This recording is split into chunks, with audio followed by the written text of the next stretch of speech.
Konnichiwa, Kurokori-chan here, and today I'm going to be talking about a serious issue that is going on today in the current world in terms of politics, religion, as well as some other controversies. I'm not going to be doing these type of videos very often, but I just want to put a disclaimer that this is a serious topic that I really think needs to be addressed. And as one who is suffering from some of these issues myself, I feel the need to speak up. Now, I would not be surprised if my video either gets demonetized or if it gets taken down for whatever reason, because I would assume I'm some sort of attacker or putting a label on something. I'm just simply expressing my freedom of speech and giving my opinion on the matter, while I'm also going to be reading some articles and reciting some information to you. Now, it is very hard to find some very credible sources. Let me first get that off right off the bat, okay? But I assure you, the articles I'm reading, I made sure they are mostly accurate. Now, some of these articles, I'm not entirely sure if they give the full story, but I will at least be covering what I can, okay? So, as I'm sure for those who watch the news and who prefer both sides of the story, or who are at least more open-minded and not closed, narrow-minded like some individuals who are far left-wing or far right-wing, lately there's been some attacks in terms of gender-affirming care, trans individuals, or there's even been some talk of somehow relating transgenders and gender affirming care to child abuse or even to pedophiles. And yes, this actually has been instances where this has happened. I'm sorry. I'm not one to run off a script, so I do apologize if I stutter a lot, but this is something that I just feel needs to be spoken of, okay? So, first, we're going to look at an article from NBC News, but again, I'm not sure entirely how credible, but I actually have seen some footage of this incident, and I can say for a fact that this did happen. So, February 15th, which was, what do you know? Only last week. Go figure. So, an Arkansas lawmaker shocked onlookers this week when he asked a transgender healthcare professional about her genitals at a hearing on a bill that would prohibit gender-affirming care for minors. Do you hear that? A transgender healthcare professional was asked about her genitals by an Arkansas lawmaker. Gwendolyn Herzig, I apologize dearly if I screwed her name up, a pharmacist who is a trans woman, was testifying Monday in support of the treatment for minors during a state Senate Judiciary Committee hearing. Quote, "You said that you're a trans woman," unquote, Republican State Senator Matt McKee asked Herzig. Quote, "Do you have a penis?" Unquote. The audience erupted with some audibly gasping and at least one person shouting, quote, "Disgraceful," unquote. Quote, "That's horrible," unquote, Herzig said after taking a few moments to gather herself. Quote, "I don't know what my rights are, but that question was horribly inappropriate," unquote. Now, before I read any further, I do agree. That is a very inappropriate question to ask someone. What business does someone's genitals have to do with anything? Like, if they appear feminine on the outside, you do not ask about their genitals. You simply ask them, "What is your preferred pronouns?" Okay? Believe me, I have seen this happen a lot. And it just sickens me that you have nutcases like Senator McKee, who thinks it's perfectly okay to ask questions like that. Like, oh, if you see a child, if you see what you believe is a little boy running around in a skirt, are you gonna walk up and ask? "Do you have a vagina?" No, that's completely inappropriate. And on top of that, I'm pretty sure the parent or the parental guardian of that child would be very disgusted with you and consider you a creep or a pedophile. So, yeah. Anyway, apologize. Let me get back to the article. Herzig, who holds a doctorate of pharmacy, then added, "I'm a healthcare professional, a doctor. Please treat me as such. Next question, please." Unquote. Apologize, I should have said quote earlier. Herzig said she went into Monday's hearing hoping that Republican lawmakers would be receptive to hearing her perspective as a trans woman and a health professional. Quote, "Any other question I was expecting other than what I got," unquote, Herzig, 33, said in a phone interview with NBC News. Quote, "It was probably the most publicly humiliating thing I've ever gone through," unquote. McKee did not immediately respond to NBC News' request for comment. Well, I can't say I blame him. I mean, dude, you just fucking embarrassed yourself on live national TV and on recording, no less. Everyone now has a recording of you asking a humiliating question and outing yourself as a possible transphobe. dumbass motherfucker. The exchange prompted outrage on social media from trans activists and the state's Democrats. Alejandra Carabello, a clinical instructor at Harvard Law School's cyber law clinic, wrote on Twitter, quote, "Absolutely sickening. Arkansas State Senator Matt McKee asked a trans person at a legislative hearing, 'Do you have a penis?' Does the state senator have any basic human decency?" Unquote. The Democratic Party of Arkansas tweeted, "Republicans are not hiding their transphobia." Unquote. Now, let's focus on that particular sentence. Republicans are not hiding their transphobia. I want to pay special attention to that bit. Republicans are not hiding their transphobia. You know what that means, right? They are blatantly accepting and stating out loud they are transphobic. That is not okay. This is just absolutely ridiculous. So, yeah, we have shit like that going on. But this is not the only instance where we've had some problem. Okay, on khn.org, we have here, targeted by politicians, trans youth struggle with growing fear and mental health concerns. This was posted, okay. Okay, so this is a year behind. Still relatively fresh, though. Charlie Apple had experienced people calling into question his humanity, suggesting he was just a confused kid or even a moral aberration. As a transgender teen, he had accepted that his future could include discrimination, verbal abuse, and violence. The sense of peace he said he felt in transition physically, however, was worth the risk. Still, it was especially painful last year, Apple said, when Texas lawmakers used the same sort of dehumanization language he heard on the playground as they debated whether to deny trans kids everything from participation in sports to gender-affirming medical care. Now, let that sink in for a moment, okay? Apparently, it's not bad enough that you have to ban a trans child from playing in sports because you're probably afraid of your child grabbing another child's hoo-ha or some nonsense like that. In fact, let me rephrase. That statement. These people are worried about their children grabbing each other's vaginas or penises or possibly their buttocks. This is ridiculous, okay? So not only are they doing that, but they also want to ban gender-affirming childcare or gender-affirming medical care. Oh my god, this is just I don't even know where to go with this. I'm gonna keep reading the article, but forgive me if I'm a little spastic or a little sporadic at times. This is just something that bothers me a lot.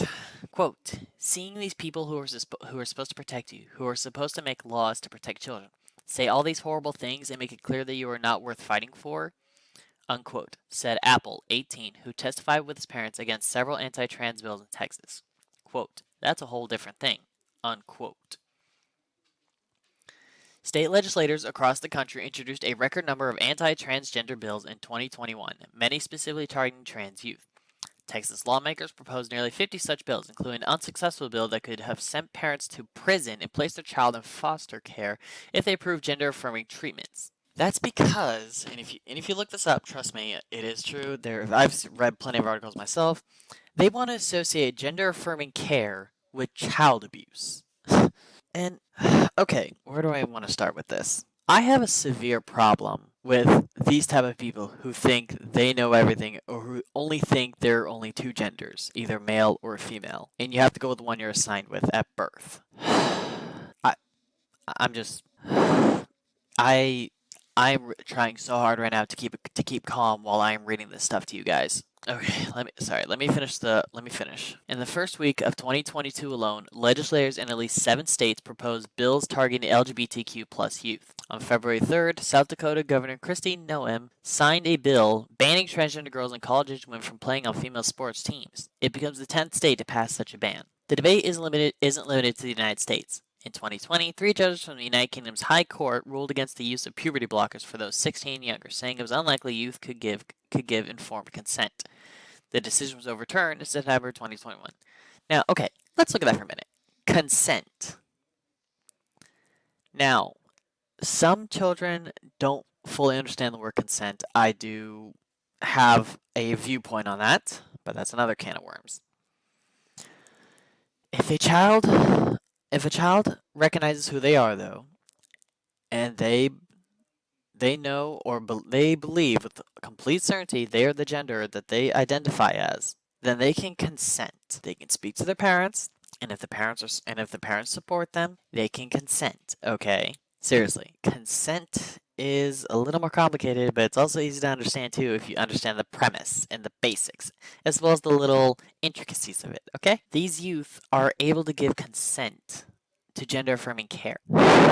Unbelievable. Okay. As healthcare providers continue to discuss best practices, the larger debate outside medicine amid these legislative efforts to restrict access to care is having a detrimental impact on transgender youth, said Dr. Aaron Jansen, Vice Chair of Lurie Children's Hospital's Psychiatric and Behavioral Health Department, Chicago.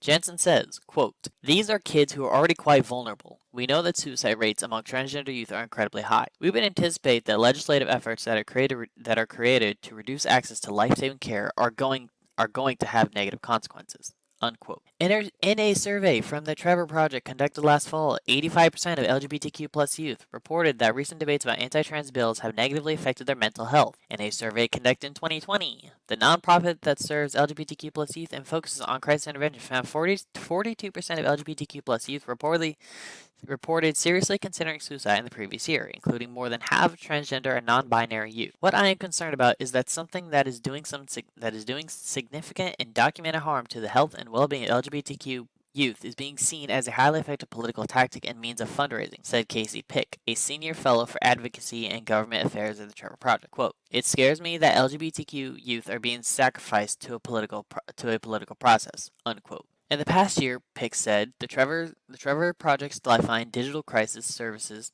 have more than 200,000 calls, emails, and texts from across the country, about 14,500 of them coming from Texas. Mary Elizabeth Castle, a senior policy advisor for Texas Values, a faith-based advocacy organization that has worked to advance legislation banning gender-affirming care, said more bills are coming. Our position at Texas Values and with our research is that kids should not have access to any puberty blockers, cross-sex hormones, or any gender transition surgery, she said. A lot of these kids claiming they are going through gender dysphoria are dealing with the normal problems preteens face, just realizing themselves and finding their identity. Yeah, finding their identity. That also means identifying their gender, you dumbass motherfuckers. Like, I'm sorry, but these are the people in charge of politics. It doesn't matter if it's Texas, Florida, fucking Georgia, or wherever the hell. You're seriously telling me these motherfuckers, these guys, these people are the ones in charge and think they know what's best. They think they know how to handle these type of situations. Oh boy, I can count the death rates already. Sorry, I realized that was a bad sentence, but it's only just gonna get worse from here unless they knock it off. Anywho, numerous medical associations, including the American Academy of Pediatrics, the American Medical Association, the Pediatric Endocrine Society, and the American Psychiatric Association, have endorsed gender-affirming care. The amped-up political heat has caused repercussions. The Texas Department of Family and Protective Services removed from its website a resources page for LGBTQ plus youth that included information about suicide prevention and the Trevor Project hotline after criticism from a conservative Texas gubernatorial candidate. At least one Texas school district reportedly also blocked access to LGBTQ plus resources, such as the Trevor Project, but reinstated some after students protested. Those pullbacks are especially concerning, said Pick, because LGBTQ plus kids are overrepresented in the child welfare system and are less likely than other children to have access to appropriate mental health and medical care or internet access outside of school or child welfare agencies. Blech. Compared with their peers, LGBTQ plus kids who have been in foster care also are more likely to report attempted suicide, according to the Trevor Project. So, okay, let this sink in, okay? Seriously, let this sink in. Texas has removed any possible access for medical welfare or suicide hotlines for trans individuals, for trans children. Let that speak to you for a moment. I'm sorry, I can't keep reading this particular article. This particular article is disturbing me way too much. I can't keep reading it. Okay. Murphy.senate.gov. Even though it's a .gov, I'm not entirely sure how credible this source is, so take whatever I read with a grain of salt. Murphy, transgender youth deserve and need our support, not bullying and harassment from elected leaders trying to score political points. Okay, that's a fair start. Title, headline, whatever you want to call it. Yeah, that's a fair start. Okay, Washington U.S. Senator Chris Murphy on Thursday took to the U.S. Senate floor to call out Republicans' politically motivated attacks on transgender youth and adults and the need to protect the transgender community. Now, this was posted last year of April 7th, still relatively fresh. On the more than 150 laws targeting transgender people introduced nationwide since the start of 2022, Murphy has said, quote, the Trump wing of the Republican Party has declared a war against transgender kids, and these children have noticed. A recent survey of transgender youth showed that half of them, 52%, had contemplated suicide over the last year. Just think about that for a second, my colleagues. Half of all the kids who are transgender come to the conclusion at some point in their young lives that they would be better off dead than live in a world that believes they are threats to be marginalized or expunged. Murphy called out the faction of the Republican Party that has made attacking trans youth their top priority. Quote, and so here's my message to the adults with power who have decided to spend their days bullying these kids. Stop it. Grow up. So you're not ready to accept transgender people. Fine. I hope to come around someday, but these kids threaten no one. They are hurting no one. Unquote. On the consequences of Republicans targeting trans children to score political points, Murphy said, quote, being a teenager today, I know I have one. With social media and the pandemic, it is hard enough. But imagine being a teenager who wakes up every day knowing that they aren't the gender they were assigned by biology at birth. And then lay on top of that some of the most powerful people in the world deciding to use their power not to cure disease or end poverty or hunger, but instead use their power to target those very scared, desperate kids and to use their power to harass, bully, and shame them.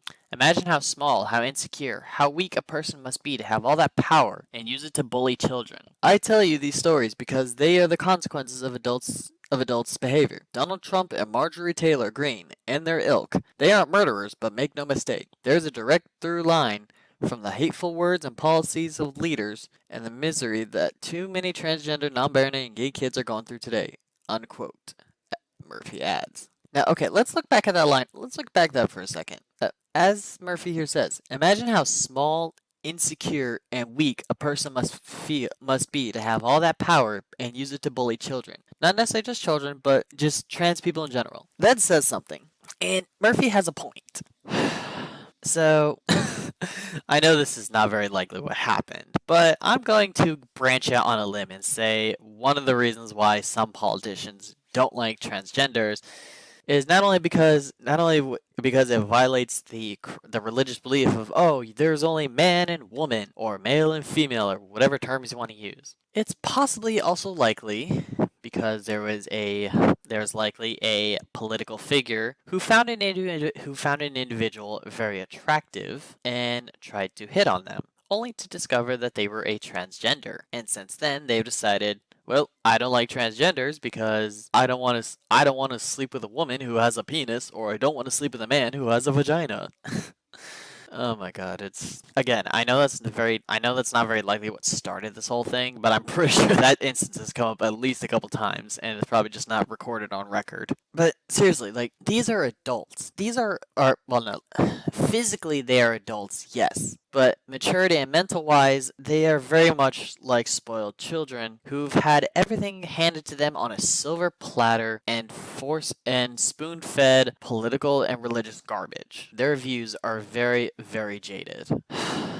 I'm not left wing or right wing. I'm not Democrat or Republic, okay? I would only want to vote for who I believe would make the best decisions for me and for my fellow people. I don't care if you're American, I don't care if you're Russian, I don't care if you're Hispanic, Latino, Mexican. I don't care what your ethnicity, your race, your gender. I don't care. We are all people. We all have blood. Our blood is red. We all talk, we all walk, we all think, we all dream, we all sleep, we all love, we all hate. We all have all these different emotions, okay? I don't care where your background is. I don't care what you look like. I don't care what you sound like. I don't even care what you smell like. We're all people. We need to learn to accept each other, okay? But the fact that we have these individuals in charge who wear the business suits and the fancy ties, who speak behind a microphone on camera where everyone can see your face and your name is right there on a little placard or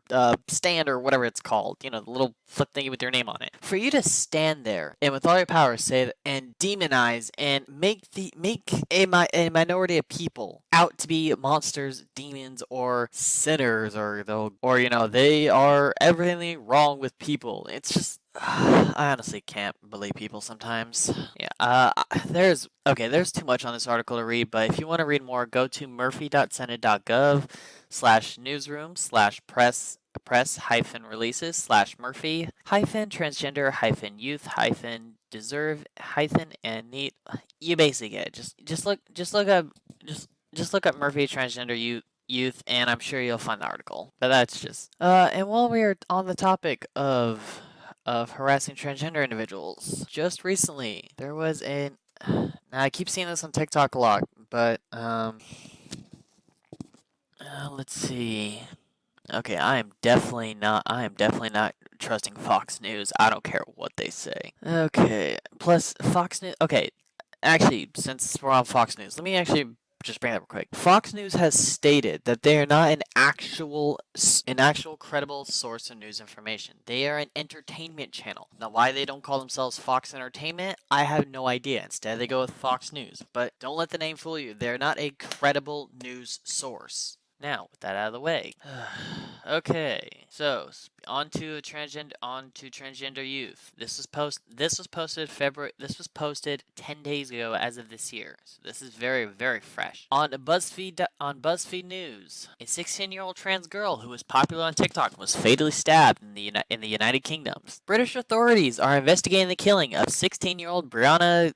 Oh God, I am so sorry. Someone please, I'd apologize if I butcher this pronunciation, but Brianna Gay, or is it, again, I'm so sorry, who was stabbed to death in a park in northwestern England this past weekend. Gay, who is transgender, maintained a popular TikTok account with thousands of followers where she posted dance and lip-syncing videos. She posted her final video hours before she was killed in Cheshire on Saturday. She was a larger-than-life character who would leave a lasting impression on all that met her. Brianna was beautiful, witty, and hilarious. Brianna was strong, fearless, and one of her kind, her family said in a statement. Quote, "The loss of her young life has left a massive hole in our family, and we know that the teachers and our friends who were involved in her life will feel the same." Unquote. Two 15-year-old teenagers have been arrested on suspicion of murder, police said, adding that the suspects, a boy and a girl from the area, are currently in custody and cooperating with the investigation. A chief detective told The Times, a British newspaper, that Gay's murder was a quote, a targeted attack, unquote, but her death is not being treated as a hate crime. I'm not too sure about that. As news of Gay's death spread across the UK, many British publications misgender Gay and use her dead name in their coverage. Some advocates have noted that because the country's conservative government chose not to allow trans people to self-identify their gender on official documents, Gay will likely not have her chosen name and gender mark on her death certificate. And this shows a screenshot of a I don't know what the hell. I'm sorry. This article has a screenshot of a tweet from a Miss or Mrs. India Willoughby. I don't care if I mispronounce that because this is clearly someone who doesn't care. Or maybe this is someone who cares. I am so sorry. It's really hard to tell sometimes. Because Britain does not have self-ID, trans teenager Brianna Gay cannot be buried as her true self. She won't be allowed the dignity of having beloved daughter on her gravestone or a correct death certificate. All because the mob opposed something they don't understand. Unquote. Now, okay, that says something. All because the mob opposed something they don't understand. Now clearly by mob she means political officials and anyone who are basically transphobes. Let's be real. Transphobes are in charge of the political stuff, and they will. And Miss Brianna Gay will not be remembered as a beloved daughter, or have her correct name on her death certificate. That says something. In the wake of her death, the friends of Gay's family set up a GoFundMe to support funeral costs, and many have spoken out to share their condolences in support of Gay's family. Nadia Whittome, a Labour MP, tweeted that Brianna deserved a chance to become a beautiful adult woman and to live to see a world where trans people are safe and respected. Whittome also criticized British media for the anti-trans coverage of her death. Here's Miss Whittome's tweet. "Rest in peace, Brianna Gay. Brianna deserved a chance to become a beautiful adult woman and to live to see a world where trans people are safe and respected. Anyone in the media who is using her dead name and erasing Brianna's identity should be ashamed of themselves." Unquote. This is very disturbing, but this is also something we need to bring up. Now, a chief detective tells the Times that Brianna's murder was a target attack, but it's not being treated as a hate crime. Now, I'm sorry, but considering that the news coverage is refusing to use her preferred name and instead will be using her dead name as well as have her dead name on her death certificate, this tells me that this is not just a target attack, but it is also indeed a hate crime. Clearly someone did not like Brianna expressing herself for being who she was. I'm sorry, but this was not only a target attack, but this was indeed a hate crime. I don't care what they say. There's plenty of evidence to say otherwise. Here's another article covering the same issue, but from a slightly different perspective, or well, reworded, but it's essentially the same thing. 2 teens have been charged in the death of Brianna Gay, a transgender girl found dead in the English town of Warrington. Emergency services were called to a local park February 11th when Gay's body was found on a path, authorities said. She was pronounced dead at the scene. A 15-year-old boy and a 15-year-old girl were initially arrested and questioned by the Cheshire Constabulary Police Force and were later charged with murder Wednesday. Police say it is unclear if the circumstances surrounding her death are hate-related, but the investigation into a motive is ongoing. Are you fucking kidding me? Again, it was clearly a hate crime, and it was, as stated in the previous article, it was a targeted attack. So shut the. So, Detective Chief Superintendent Mike Evans states, quote, a number of inquiries in relation to this incident are underway and we are doing all that we can to establish the exact circumstances of what has happened. Gay was described by our family as, quote, a larger-than-life character who would leave a lasting impression on all that met her, unquote. Quote, Brianna was a much-loved daughter, granddaughter, and baby sister. Brianna was beautiful, witty, and hilarious. Brianna was strong, fearless, and one of a kind, unquote, her family said in a statement. Gay was a popular personality on social media, with thousands of followers on Instagram and TikTok. Candlelight vigils continue to be held across the UK, from Glasgow, Scotland to Dublin, Ireland, as the transgender community honors and grieves Gay's memory and life. The loss of her... Gay's family says, quote, the loss of her young life has left a massive hole in our family, and we know that the teachers and our friends who were involved in her life will feel the same. Now, so this is just bothering me. These were fellow teens who murdered Brianna simply because she was transgender, or maybe they didn't like her in school. Who the hell knows? But this was clearly not only a target attack, but likely a hate crime, despite what the police and officials say. There is evidence to support this. Okay, I already read the article. That was an accident. Okay. I have another article here. Oh boy. Now I'm pretty sure CNN isn't entirely accurate. I wouldn't say it's not necessarily a completely credible news source, but but it's kind of hard nowadays to find some credible news sources that aren't completely left wing or right wing. Okay, well, you basically get what I mean. It's like there's a lot of just issues regarding trans individuals and non-binary individuals. They're being harassed not only now in school but also by politicians, and this is just absolutely ridiculous. Look, I'm not gonna pretend I know everything that's going on. Okay, I only know my own experiences and what I am able to read or see available footage of, but I can definitely say things have been a complete nightmare lately. And as a transgender individual myself, I don't feel completely safe walking around often. And like if I dress feminine because I identify as female, I don't always feel comfortable walking unless I know where I'm going. I have my phone on me at all times, and I wear my mask. And see, that's kind of another thing. It's like just because I identify as a woman doesn't necessarily mean that I have to dress in feminine outfits all the time. Sometimes I like wearing my normal male slash unisex clothing as well. Okay, I don't have to always wear what society's standards are. And why does society even have standards of what men and women can't wear? I think just the bottom line is as long as it's not inappropriate. Like I'm not flashing off a penis. I'm not flashing off my nipples or boobs or anything like that. Or I'm not flashing my buttocks. Okay, I think that's what matters. Keeping your private areas covered, but also being allowed to wear whatever you want. So if I want to wear booty shorts but wear a long ass baggy sleeve shirt, okay, cool. Do I want to wear a tank top but wear baggy ass sweats? Yeah, awesome. Some days I might want to wear a bra underneath my shirt. Sometimes I don't. Okay, and hell, like, sometimes I alternate back and forth between wearing panties and boxers. I really don't give a fuck, okay? Just, the hate needs to stop. This is the first of maybe many other serious issues I'll be tackling in future. But until then, everyone, please stay safe. Love and support each other no matter what. And I will talk to you all in my next video. This is Sayonara, Kurokoi-chan out.